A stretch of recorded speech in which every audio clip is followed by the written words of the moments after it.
नमस्कार, मी दादासाहेब चोरमले. आज संपूर्ण महाराष्ट्रामध्ये या राज्याचे माजी उपमुख्यमंत्री अजितदादा पवार यांची जयंती साजरी केली जात आहे. खरं तर ही जयंती साजरी करण्याची वेळ आपल्यावरती यायला नको होती. कारण का अजितदादा म्हणजे एक विकासात्मक दृष्टिकोन असणारं नेतृत्व होतं. आणि अजितदादांचं गेल्या 5 महिन्यापूर्वी विमान अपघातामध्ये दुर्दैवी निधन झालं. आणि त्यांचं निधन महाराष्ट्रामधील सर्वसामान्य नागरिकांना हुरहुर लावून देणारं ठरलं किंवा चटका लावून देणारं ठरलं. अजित पवार म्हणजे विकास, अजित पवार म्हणजे विकासात्मक दृष्टिकोन असणारा नेता आणि अतिशय अतिशय कामाचा खूप मोठा झपाट असणारा नेता म्हणून अजित पवारांची खरं तर ओळख होती. हुरहुर लावणारी ठरली किंवा महाराष्ट्राला चटका देणारी ठरली. अजित पवार म्हणजे एक कार्यक्षम, कार्यकर्तृत्ववान, अभ्यासू, प्रभावी वक्तृत्व आणि विकास कामाचा प्रचंड मोठा दूरदृष्टी असणारा नेता म्हणून अजित पवारांची ओळख संपूर्ण महाराष्ट्रामध्ये होती. आणि अशा या नेत्याला महाराष्ट्र मुकला म्हणजे भविष्यामध्ये महाराष्ट्राचं खूप मोठ्या प्रमाणावरती नुकसान झालं. आणि त्यामुळं अजितदादांच्या जाण्यानं एक महाराष्ट्रामध्ये खूप मोठी राजकीय पोकळी निर्माण झाली असं म्हटलं तर चुकीचं ठरणार नाही.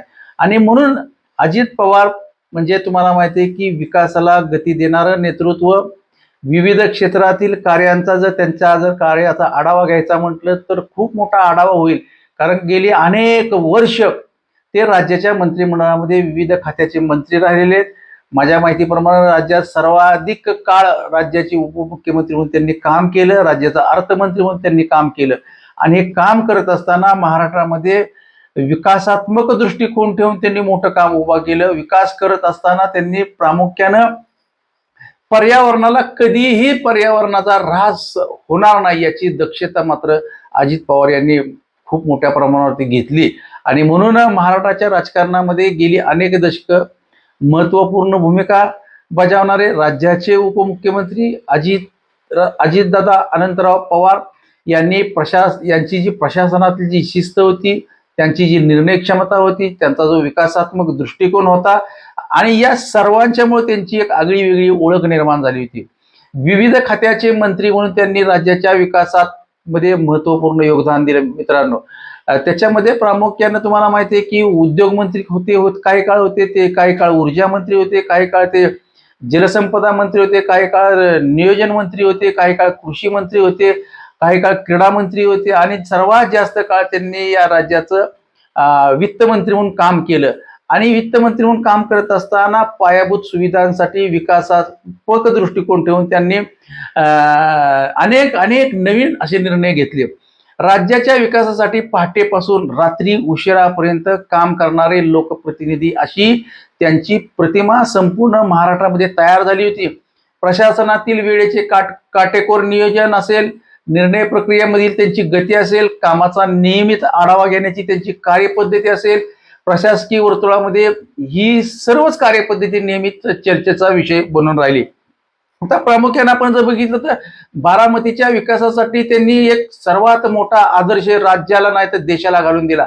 अजित पवार यांनी बारामती मतदारसंघ म्हणजे त्यांचा स्वतःचा मतदारसंघ, या मतदारसंघामध्ये प्रामुख्याने रस्ते असतील, रिंग रोड असेल, पाणी पुरवठा असेल, शिक्षण असेल, आरोग्य असेल, त्याचबरोबर उद्योग निर्मिती असेल, क्रीडा असेल, त्याचबरोबर शिक्षण क्षेत्र असेल, अशा विविध क्षेत्रामध्ये प्रभावीपणे त्यांनी काम केलं. आणि या सोयी सुविधा बारामतीकरांना त्यांनी मिळवून दिल्या. आता तुम्हाला माहिती आहे शहरामधील स्वच्छता, शहरामध्ये नियोजन कसं असलं पाहिजे, शहरामध्ये रस्ते कसे असले पाहिजे, शहरामध्ये हरित क्षेत्राचा विकास त्यांनी प्रामुख्याने शहरामध्ये केला. या सगळ्या मूलभूत सुविधा बारामती आता संपूर्ण राज्यामध्ये नाही त्या देशामध्ये ओळखू लागलेली आहे. त्याचबरोबर त्यांनी पिंपरी चिंचवडचा काही वर्षापूर्वी विकास केला. पिंपरी चिंचवड महानगरपालिकेचा महापौर हा कायम त्यांच्या विचारात असायचा. पिंपरी चिंचवड शहर तर त्यांनी नियोजनपूर्वक वसवलं. परिसराच्या नागरी सुविधा असतील, राज्य सरकारच्या माध्यमातून त्यांनी विविध पायाभूत सुविधा त्यांनी त्या ठिकाणी तयार केल्या. पाणी पुरवठ्याच्या व्यवस्था तयार केली, वाहतूक व्यवस्था तयार केली, औद्योगिक विकासाला चालना देणारे नवनवीन मोठे उद्योग धंदे पिंपरी चिंचवड शहरामध्ये आणले आणि म्हणून पिंपरी चिंचवड हे औद्योगिक क्षेत्रामध्ये सर्वात मोठं शहर म्हणून ओळखलं जाऊ लागलं. आता तुम्हाला माहिती आहे की जलसंपदा या खात्यात अजितदादा बरेच वर्ष मंत्री होते. या जलसंपदा मंत्री म्हणून काम करत असताना सिंचन प्रकल्प, धरणं, त्याचबरोबर धरणाचे कालवे, पाण्याची नियोजनासाठी विविध योजना राबवण्यात आल्या. राज्यातील दुष्काळी भागांना पाणी उपलब्ध करून देण्याच्या उद्देशाने अनेक प्रकल्पांना त्यांनी गती दिली आणि म्हणून त्यांनी एक आगळी वेगळी शिस्त त्यांनी स्वतःच्या कामामधून निर्माण केली. त्याचबरोबर त्यांनी या राज्याचा अर्थमंत्री म्हणून काम करत असताना वित्तीय क्षेत्रामध्ये अतिशय शिस्तबद्ध पद्धतीने काम केलं. वित्तमंत्री म्हणून राज्याच्या अर्थसंकल्पात विकास कामांना प्राधान्य देताना आर्थिक शिस्त राखण्यावर त्यांनी प्रामुख्याने भर दिला. त्याचबरोबर महसूल कर असेल, निधीचं नियोजन असेल, विविध विभाजनांचा आवश्यक तरतूद असेल, ते करण्यासाठी त्यांनी सातत्याने प्रयत्न केल्याचे आपल्याला पाहायला मिळालं. कृषी आणि ग्रामीण विकासाला चालना देत असताना शेतकऱ्यांची सिंचन सुविधा असेल, कृषी सुविधा असतील, त्या कृषीसाठी लागणाऱ्या पायाभूत सुविधा असतील, बाजार व्यवस्था असतील, ग्रामीण भागातील विकासासाठी विविध योजनांना त्यांनी चालना दिली. त्याचबरोबर ग्रामीण रस्ते, पिण्याचं पाणी या मूलभूत सुविधाही त्यांनी उभारणीमध्ये त्यांनी प्रामुख्यानं खूप मोठं योगदान होतं. उद्योग आणि रोजगार क्षेत्रामध्ये तर त्यांनी प्रचंड मोठं काम केलं. मी तुम्हाला आता सांगितलं की पिंपरी चिंचवड शहरामध्ये त्यांनी औद्योगिक वसाहतीचं संपूर्ण पिंपरी चिंचवड शहर त्यांनी औद्योगिक वसाहती निर्माण करून पिंपरी चिंचवड शहराचा कायापालट केला. हा कायापालट करत असताना राज्याची जी गुंतवणूक आहे, राज्यामध्ये गुंतवणूक वाढवण्यावरती त्यांनी प्रामुख्याने भर दिला. औद्योगिक क्षेत्राचा विस्तार करणे, रोजगार निर्मितीला चालना देण्यासाठी विविध धोरणात्मक निर्णय त्यांनी घेतले. त्याचबरोबर MIDCच्या क्षेत्रामध्ये विकासाला गती देण्यासाठी त्यांनी अगदी सातत्यानं आणि प्रयत्नपूर्वक त्या गोष्टीने त्यांनी प्राधान्य दिल्याचं आपल्याला पाहायला मिळतं. मी याच्यापूर्वी तुम्हाला सांगितलं की पर्यावरण क्षेत्रामध्ये अजितदादांच्या कामाला तोड नाही. अजितदादांचं पर्यावरणावरती प्रचंड प्रेम होतं, झाडावरती प्रेम होतं. वृक्ष लागवड, केवळ वृक्ष लागवड अजितदादा करत नव्हते, तर वृक्ष लागवड करून वृक्ष संवर्धनाचं काम सुद्धा अजितदादांनी खूप मोठ्या प्रमाणावरती केलं. विकासात्मक पर्यावरण संतुलन राखण्यावर त्यांनी प्रामुख्याने भर दिला. अनेकांना तुम्हाला माहिती आहे की वृक्षारोपण, हरित क्षेत्राचा विकास, जलसंपदा आणि पर्यावरणापासून विकास विषयाबाबत त्यांनी सातत्याने भूमिका आपली आग्रही भूमिका मांडली आणि ती भूमिका मांडत असताना राज्यातील अनेक विविध क्षेत्रांना सुद्धा त्यांनी चालना दिली. तुम्हाला माहिती शिक्षण क्षेत्रामध्ये अजित पवार यांनी खूप मोठं काम केलं. बारामती शहरामध्ये, पुणे जिल्ह्यामध्ये, पिंपरी चिंचवड शहरामध्ये अजितदादांनी शिक्षण क्षेत्रामध्ये क्रांती केली. विशेष करून पुणे जिल्ह्यामध्ये IT हब आणण्यापासून ते पिंपरी चिंचवडमध्ये औद्योगिक वसाहती आणण्यापासून ते बारामतीमध्ये सर्व प्रकारचं शिक्षण मुलांना ग्रामीण भागामध्ये मिळावं यासाठी अजितदादांनी शैक्षणिक क्षेत्रामध्ये विद्या प्रतिष्ठान असेल किंवा शारदा प्रतिष्ठानच्या माध्यमातून खूप मोठी शैक्षणिक क्रांती केली आणि त्यांच्या कामाला कायम या राज्याचे ज्येष्ठ नेते, राष्ट्रवादी काँग्रेस पक्षाचे नेते, सन्माननीय खासदार शरद पवार साहेबांचा नेहमी प्रामुख्याने पाठिंबा राहिला. पवार साहेबांनी अजितदादांना महाराष्ट्रामध्ये काम करत असताना फ्री हँड दिला होता आणि पवार साहेब केंद्रात मध्ये बघायचे, अजितदादांनी राज्याचं राजकारण करत असं एक सूत्र तयार झालं होतं आणि त्यामुळे अजितदादांनी आपली त्या कामाच्या माध्यमातून एक आपली आगळी वेगळी ओळख निर्माण केल्याचे आपल्याला त्या ठिकाणी पाहायला मिळतं. आता तुम्हाला माहिती आहे की शिक्षण आणि सामाजिक क्षेत्रामध्ये त्यांनी तर हे काम केलं, परंतु त्यांनी सांस्कृतिक क्षेत्रामध्ये सुद्धा खूप मोठं काम केलं. त्याच्यापेक्षा जास्त काम त्यांनी क्रीडा क्षेत्रामध्ये केलं. तुम्हाला माहिती आहे क्रीडा क्षेत्रामध्ये पवार साहेबांचं खूप मोठं काम होतं. पवार साहेबांनी क्रिकेटच्या क्षेत्रामध्ये मोठं काम केलं, पवार साहेबांनी खो खोच्या क्षेत्रामध्ये मोठं काम केलं, पवार साहेबांनी कबड्डीच्या क्षेत्रामध्ये मोठं काम केलं, पवार साहेबांनी ऍथलेटिक्सच्या क्षेत्रामध्ये मोठं काम केलं आणि त्याचीच परंपरा पुढे अजितदादा पवार यांनी सुरू केली.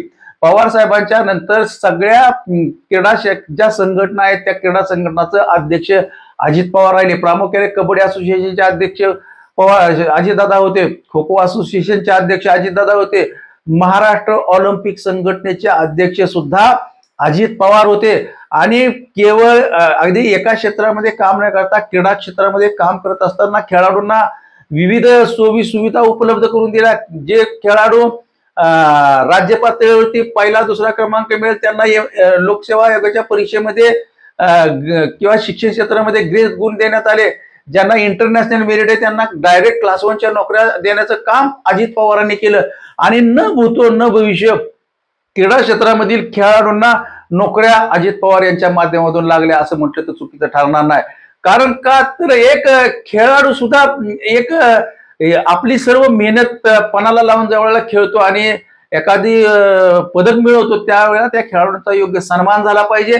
आणि म्हणून खो खो असेल, कबड्डी असेल, ऍथलेटिक्स असेल, त्याचबरोबर विविध खेळातील त्या विविध खेळामध्ये ज्या खेळाडूंनी त्यांच्या त्यांच्या पद्धतीने जे जे प्रावीण्य प्राप्त केले त्या प्रावीण्याप्रमाणे त्यांना शासनाच्या सेवेमध्ये क्लास 1, क्लास 2, क्लास 3, क्लास 4च्या नोकऱ्याही अजित पवार यांनी दिल्या. कुस्ती क्षेत्रामध्ये सुद्धा 3 वेळा महाराष्ट्र केसरी झाला की त्याला डायरेक्ट डीवायएसपीची नोकरी सुद्धा म्हणजे देण्याचं काम पवार साहेबांच्या माध्यमातून झालं.